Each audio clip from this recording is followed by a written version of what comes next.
Welcome back to Open Line. Talking transit. We've had people from both sides on. We now have Metro Councilman Robert Swope on, who the day before early voting unveiled his plan.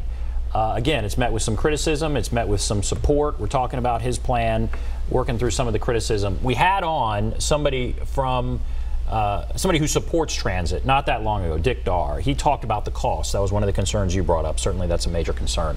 Let's hear a clip here about a minute long for what he has to say about the cost.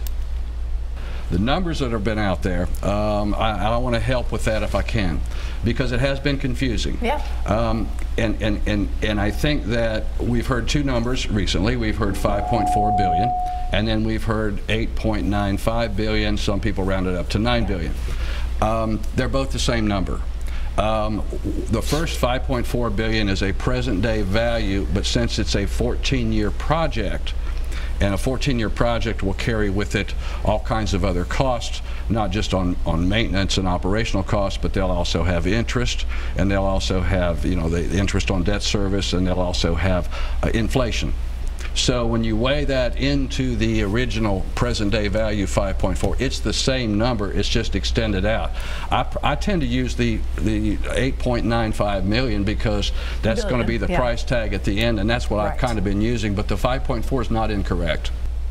So there's an explanation about the cost. And basically, these two numbers that we're hearing out there, they're taking into account inflation over the course of a long project. Yeah, however, that didn't explain the cost of their program. All it did was say, here's the present value, and here's the value in 14 years, or here's what it's going to cost in 14 years. What are you going to spend that money on?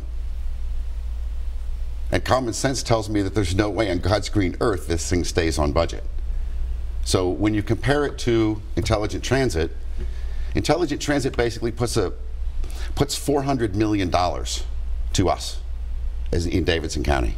And theoretically, that $400 million is shared between 10 counties because it's a regional plan. So as a consequence, we may only be ponying up 40 million. Now, let's take it as 400. 400 versus 9 billion. To save $8.5 billion, I'll take a risk. But you're also talking about getting money from the federal government. So are they. And 1.5 billion, almost the entire cost of the Intelligent Transit Plan, is being asked for from the federal government, and they haven't even made that ask yet.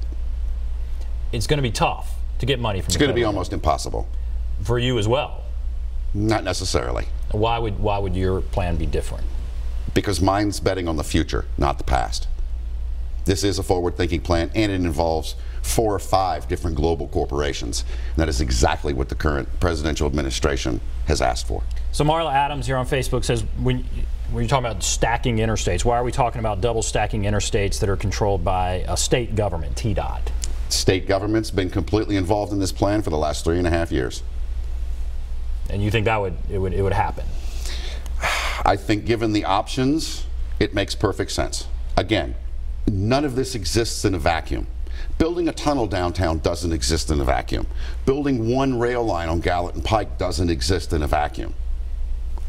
Nothing does. You have to take everything as a whole if you're going to create a proper transit ecosystem. But again, the current transit referendum only deals with Davidson County, and it only deals with about 10% of Davidson County, not even the entire county. So what happens to the other 9 counties after we spend, say we spend $9 billion in the next 15 years and beg Williamson County and Rutherford County to do the same? Do you think they're going to? The argument would be we have to get started. We have to begin here in Davidson County. Other counties have said they support this plan, and then that helps it become more regional. A lot of people wanted to buy the last ticket on the Titanic.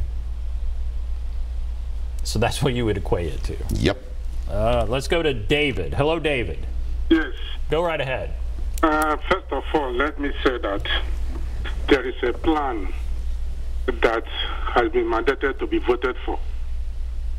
There's a plan to be voted for, right? The issue here is that plan to be voted for, it belongs in the trash can. So you do not support the plan? It belongs in the trash can. It doesn't even stand up to removing cars on the road. Are you talking about the plan they're voting on, or this plan here? Which plan? The plan that we voted on May 1. Okay, so you're opposed to it. About. All right. Thank you for saying that, David. I've written the council people, why this plan does not work. Let me tell you, I said the same thing. I said the same thing on the cobblestones on Church Street. I came to the meetings. They built. Tell them why it will not work. They refused. They built the cobblestones on Church Street. It didn't work. After several months, a year passed. They removed the cobblestones, paved it up, and repaved it. Yes, you're talking about Church Street. Okay, so he clearly agrees with you, and then he's bringing. That's true. Church Street, they put in the cobblestones, they took them out. Yep. All right, David. Thank you for that. Let's go to Ann. Hello, Ann. Yes. Because of the increased development in East Nashville, Gallatin Pike, Douglas, Ellington Parkway, the traffic has increased by 300%. How does your plan address it? You're talking stacking bridges.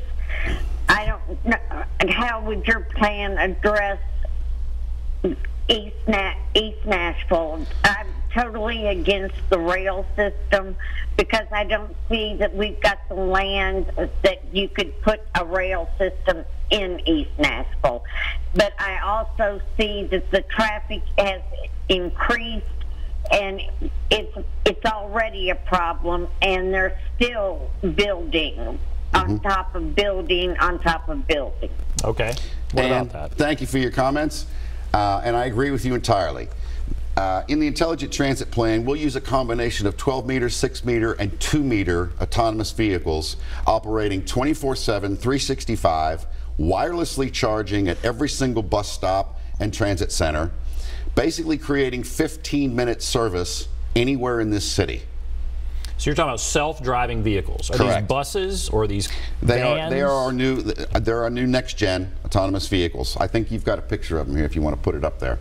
And they would drive nonstop. Is this done anywhere else in the world? It's being done in Beijing right now. In Beijing. Okay. So that would be the plan. She's talking about East Nashville. She's seeing traffic go up threefold. East Nashville, we can alleviate traffic probably by about 40% there in literally in 6 months with absolutely no real infrastructure changes.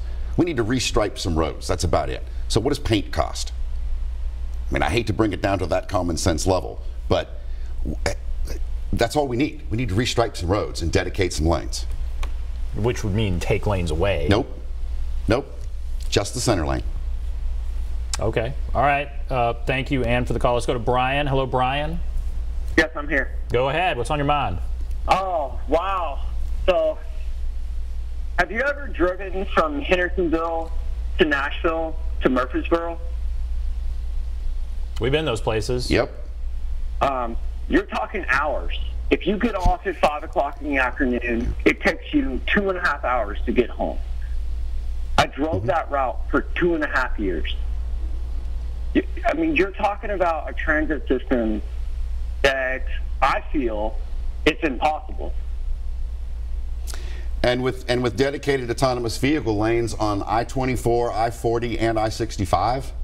But you're talking about major construction. Oh, no. Major construction causes all of us who are already fighting traffic to fight more traffic.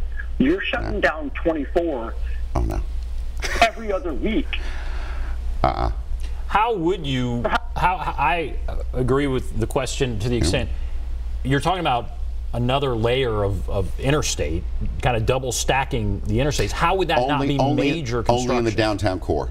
And again, it's done, there's a tech drawing I gave you guys tonight. It shows exactly how it's done. We'll never shut down the interstates. It's done from the median out. So you don't ever have to shut down anything below it, except like we replaced 8 bridges in 8 weekends, same kind of thing. There you go. The night picture is actually really cool. So that is not, okay, so his point is we already have a mess in traffic. You build that. Now, that solves one problem. That solves 35% of the people coming through Nashville without stopping. In order to get from Murfreesboro to downtown, you take the middle median lanes and you dedicate them as autonomous vehicle lanes, which means you restripe the roads. Now, I'm Murfreesboro to downtown in less than 30 minutes. And only autonomous vehicles could go on there. Correct. So again, we're a long way from seeing that. It's talked about. I don't think so. But there are 3 or 4 major auto manufacturers, and I'm not talking about software giants. I'm talking about auto manufacturers, the people that actually do make cars for a living, that are implementing first quarter of 2019. They're not testing anymore. They're implementing. There's been 30 million plus miles driven with autonomous vehicles already. We're about past the testing phase. We're about to go to implementation. Now, Nashville has the opportunity to be one of the cities that this is implemented in, if we want to be that city. If we don't, we're going to be the city living in the past versus the city creating the model for the future. You're talking about betting. What does yours cost? I'm not talking about betting anything. I'm saying on something that first, let's not go wasting $9 billion and raising our taxes to the highest level in the country. That's what has to happen first. Now, if in fact the transit referendum fails and people want to analyze my little plan a little further, I'm more than open to have that conversation. So first and foremost for you is to defeat the plan of progress. You have to, because if this transit referendum passes, by the way the Improve Act in the state of Tennessee is written, we have to build a tunnel and light rail. We have to. There is no other option. Now I've heard there could be adjustments. There could be adjustments. There can be percentage adjustments not to exceed 30%. Well, considering 90% of the budget for this $9 billion transit referendum is light rail and a tunnel, there's not a whole lot of wiggle room there. But now when you say we have to defeat the plan that's in front of us, that would add some fuel to the notion that what you're trying to do with your plan is really just defeat this plan. Not really. I'm trying to offer a viable solution to the transit problem in Nashville, like I have for the last 4 years. But again, I get called crazy at most tables I sit at, which is fine. I can live with that. I've been crazy my whole life. Why change now? But now it's come down to this is going to indebt my neighbor's great-grandchildren. And that's when I have to stand up and wave the red flag and go, this is nuts. We can't do this. All right, we have a ton of calls, so we're going to take a break. Then I'm just going to go through the calls. We'll take a break. Be back right after this.